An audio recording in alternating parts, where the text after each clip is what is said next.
College's 6-month firefighting academy, I've accumulated a wide variety of nicknames. I've been referred to as Philbo Baggins, Fuzzy Lip, Billy, Forrest Gump, and many others that cannot and should not be uttered aloud. But the one that truly stuck? Yeah. Now we're doing it. It got to the point that being called Nate just didn't seem right. And although Phil and Nate are on completely opposite sides of the spectrum for male names, the story behind that name is quite simple. It can be explained easily by any of the other 26 cadets. So since this is technically the last day of class, please refer to me as Phil. Welcome everyone, and thank you all for coming out today to celebrate the graduation of Solano College's 91st Firefighting Academy.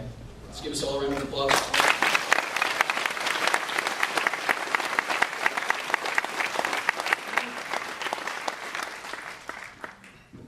Ladies and gentlemen, we are in the presence of greatness. I came into this academy a fully bearded, naive know-it-all. I took a few fire science classes and thought I had the firefighting subculture all figured out. What little I knew, and what more I learned. Really though, I learned something new about the fire service every single day. Tying a bowline knot, how to lay a progressive hose lay, solo, how to break locks, and breach through walls made of metal. But more importantly, I learned a little bit about myself every single day as well.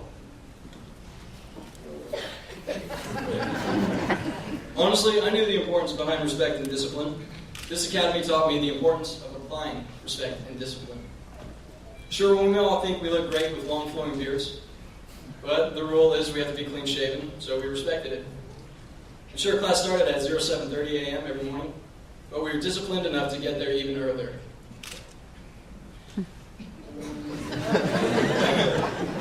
I learned about brotherhood and sisterhood. Woody. About working together, even if we don't agree. Because when we are in the line of duty, and if our line should be on the line, all that stuff goes out the door. And I can stand here before you all today and proudly say that I've run into a burning building for any one of you. Life in the academy. Every day was a new story.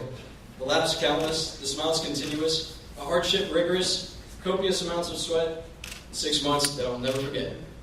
I didn't even mean to rhyme when I wrote that, but I figured I'd go with it. The cadets seated before you today have become my family. We bicker like a family. We resolve our problems like a family, and we help each other like a family.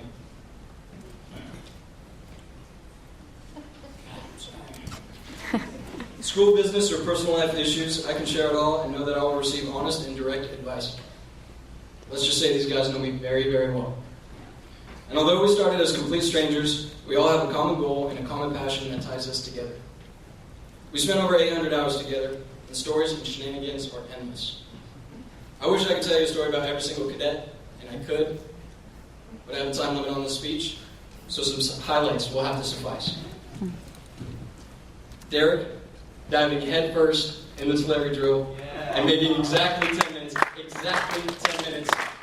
on his time. Miles breaching through the RS1 prop with a pry bar, pretty cool.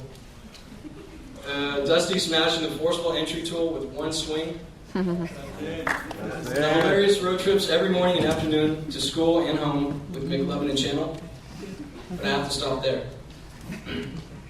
But perhaps my fondest memory out of the whole shebang, the Tulare drill, aka the single-person progressive hose lay. For those of you that do not know what the Tulare drill is, it's crazy, and it all has to be done within 10 minutes. Which may seem reasonable, but it's not for a reason. This particular event regarding the impossible Tulare drill occurred one night at about the end of the CAL FIRE week when all of us were in serious pain and even more serious fatigue. A group of us stayed late after class to help with the others that were still not satisfied with their finishing times. We left campus around 9 o'clock that evening, but during that fateful night, which was one of the hardest and most brutal days of the academy, I swear I saw boys become men. Matty Lewis ran that insane drill in the pouring rain and into the pitch black night with the headlight on and full wildland gear 5 separate times. I just got chills. When he beat that 10-minute mark, I will never forget that powerful surge of happiness that I had for him. Not for me, for him, as we howled into the night. At that point, nothing mattered. drama in the academy, problems at home, all stress-related issues outside in the real world all seem to disappear. I wish I was a better artist, because I could paint a clear picture, because those wild shouts and those happy faces are forever etched into my memory. For me, that feeling, that is what firefighting is about. So here we are.